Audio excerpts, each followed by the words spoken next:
Good afternoon, ladies and gentlemen. Welcome back to the Shadow and Sun Show, and welcome back to another Wednesday game review. Today, I am reviewing a classic tailor-made for the month of October and all your Halloween needs, game-playing wise. That's right, the 1984 classic Chill. Brought to you by Pacesetter. I've had this copy since 1984. And my friends and I, we played the hell out of this game until moving on to Beyond the Supernatural, which was, I believe, many, many years later. But my friends and I, we always had a thing for real-world vampire and werewolf hunting, and this game was tailor-made for all that and more. Real quick, I'm going to read to you the contents of the book. It included a 64-page campaign book, a 32-page manual of creatures, a 16-page adventurer, 3 dice. I only have 2 of the dice. That's strange. Playing pieces, a large color map, a special introductory rules folder, which I think they mean the game screen, because that's what I've got in here, and lets you supposedly begin playing the game right out of the box within minutes. I think that was a little generous on their part. It did take a little bit longer. If you really wanted to get the full scope of the game and make up some decent characters as opposed to just running the pre-gens that were included in the box. So let's pop it open and see what's inside. Again, that fabulous cover. It was a percentile die system, and I'm not sure what the other die was. I know I got 220 or 210s here right out of the box, never been marked, still with those crisp caltrop-like points. So if they land on the floor and you step on them, it might as well be a Lego or a D4. And here's those pre-gens I told you about. There's like half a dozen of them. I ziplocked them and proceeded to never use them again. The Chill Masters screen, which included the 16-page adventure Castle Dracula. I mean, come on, guys. That Castle Dracula. Who doesn't want to relive that? And incredibly fitting, since I just finished reading Dracula and did the review on it. The artwork and scope of it was pretty typical for the 80s, and I also made an additional photocopied sheet to go with the screen, and it's a 3, not a 4 or 5 page screen with all the pertinent, relevant information that you'd need, and a goofy little blurb on the back. I think it would have been better to have just some good old-fashioned artwork there. Let's keep everything together. And real quick, I took these out of the box already, but it had a great world map. I'll try and with a table of time distances between cities that you could cross-reference. So if you're going from this city in this country to another, you could kind of do the math, which was actually pretty ingenious.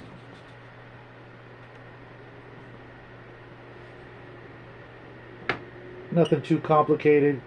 Mind you, this game was meant to be played in just about any world setting, and there you have the Warwick house and more or less kind of a do-it-yourself sort of dry erase board that wasn't dry erase quality, but you could still use it to go along with the nice set of counters that were double-sided.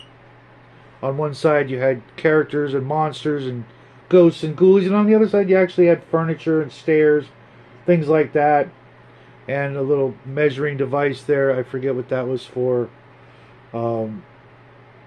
Just a range stick, I guess, which again, another little helpful tool to go along with everything else.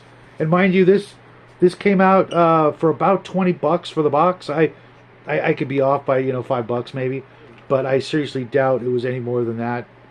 And also, real quick, was the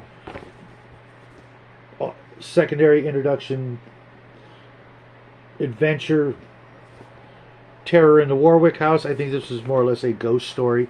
And ghosts were kind of a big deal. No slouches in this game. And the introductory folder that tried to get you with these pre-gens right into the game. A lot of times they tried to make the game set in the 20s, 30s, 40s, that sort of thing. But in other cases, a little bit later. We tended to play a modern day game. Now the campaign book has everything you need to roll up your characters, etc. The monsters are actually in the next book that I'll show off. But it had kind of a face rip kind of success failure chart, D100 style. And I'm always a bit of a fan for the D100 style games. I always look at things in real life with mathematical percentages. What chance do I have to, do this or that? And the character sheets also had the attack and defense information on the back. The character sheets were nice. They had your stats, your background, nationality, profession, education, your skills, disciplines of the art, which were magic. I don't know if you can see that because of the blur. The glare, it's kind of, sun's coming right in my window here. And one thing I really liked was the creatures from the unknown. These were monsters that you have encountered so that you could recall that information, especially after you start looking around in the monster manual. Horrors from the Unknown is what it was called, but we called it the monster manual. But the name or type of creature, the date encountered, and the date defeated, which wouldn't necessarily be the same day. It might be weeks or months before you finally track down those werewolves or that vampire, or finally, put that ghost to rest. And then your wounds from scratches, light, medium, heavy, and critical wounds, so you could keep track of that. Your current stamina, your current willpower with reductions due to game events, insight points, which were basically your spell points.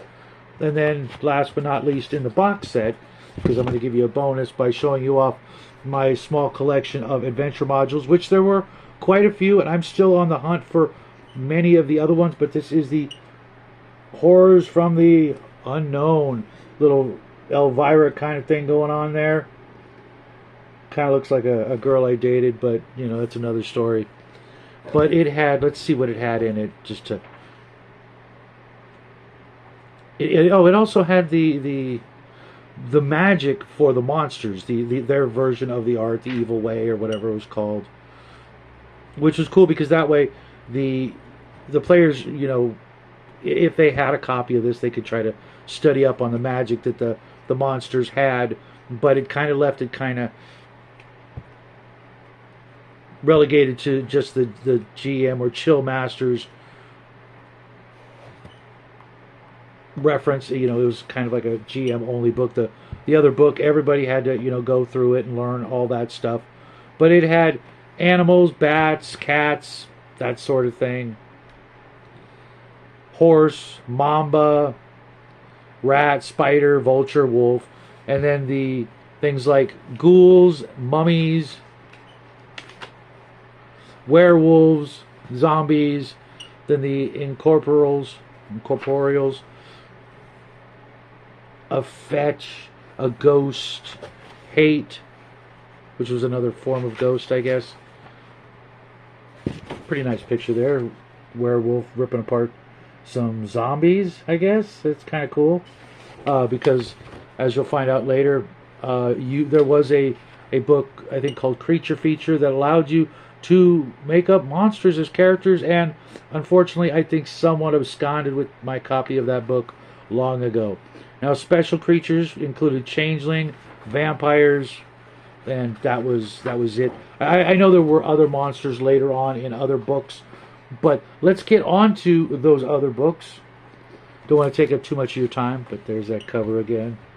Just love this game. I can't even begin to express how much I like this. And you know what? I forgot. I wanted to tell you one of... Where did that book go? There it is. One of my favorite artists was actually responsible for most of the artwork. That being Jim Holloway. He went on to do other things and probably did other things before this. But if you're familiar with his art style, then you know what I mean. It was I know he did a lot of top secret art for the game back in the day with TSR, and elsewhere, but he just had that 80s style of black and white RPG artwork. He was all over the place. Now here was the Book of Vampires. It's actually a pretty thick book, 96 pages, which is pretty considerable. Nice, $10 value back in the day. Of I believe not just lots of different kinds of vampires and different vampire encounters, but I might be mistaken, but there might have even been the opportunity to play vampires. And this book had a completely different style of artwork. It was someone who was actually pretty damn good. Let me give you an example. There's your 80s Tom Selleck vampire there for you. There you go, ladies. A little eye candy for you. But this artwork was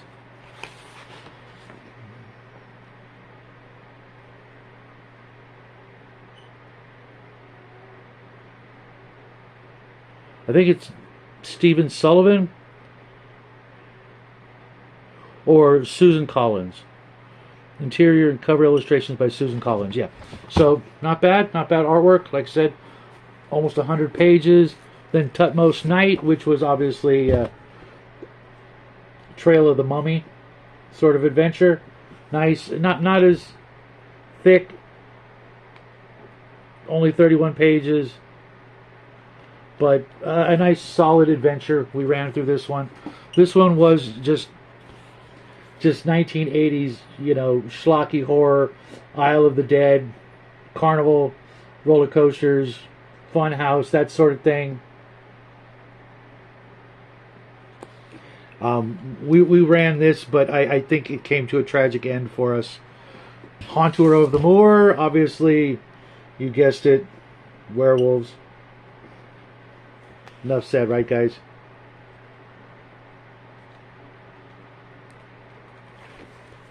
And like I said, all of these were under, I think, $10. Vengeance of Dracula to go along with the vampire book. Very solid. We never ran this one because we were too busy running other games, and this one and a couple more that I have to show you are still sealed. This one, Death on Tour, little Vampire Lestat kind of thing going on there, I think. Never ran it because, as you can see, it's still sealed. Highland Terror, which is kind of still sealed. The shrink wrap is turning brittle and cracking and falling apart. But this Loch Ness Monster, man, I wish I could have run this one for the guys back in the day. And then this one also, the plastic wrap coming off. A little Yucatan Jungle Expedition. Aztecs, pyramids, all that sort of thing. Again, I never got to run this one. One of these days I will have to bite the bullet, find a party, and just toss that shrink wrap and run those adventures. I did later on pick up the second edition of Chill, which I did not really care for as much as this one. For whatever reason, there were a lot of rule changes, and I just couldn't get into it. I'm going to try looking at it again with fresh eyes, so to speak, and see if I was wrong in my first impression. But for the most part, if you're looking for a great trip back down memory lane, back to the 80s and schlocky horror and classic horror, definitely going to recommend Chill. Although Beyond the Supernatural, first edition, not second edition, because second edition's not done. We ran a lot of Palladium, Beyond the Supernatural. I'm going to be reviewing that next week. First edition, not second edition, because, like I said, first edition was a more complete game and had some things in it that they did not put in the first edition, or at least not yet. And for us, we had a ton of fun with that one, and I can't wait to tell you about that next week. But in the meantime, go out there, make yourself some popcorn, watch a couple of horror movies, get back to me, See if you're interested in, you know, looking at the Chill game, because there's plenty of copies on eBay.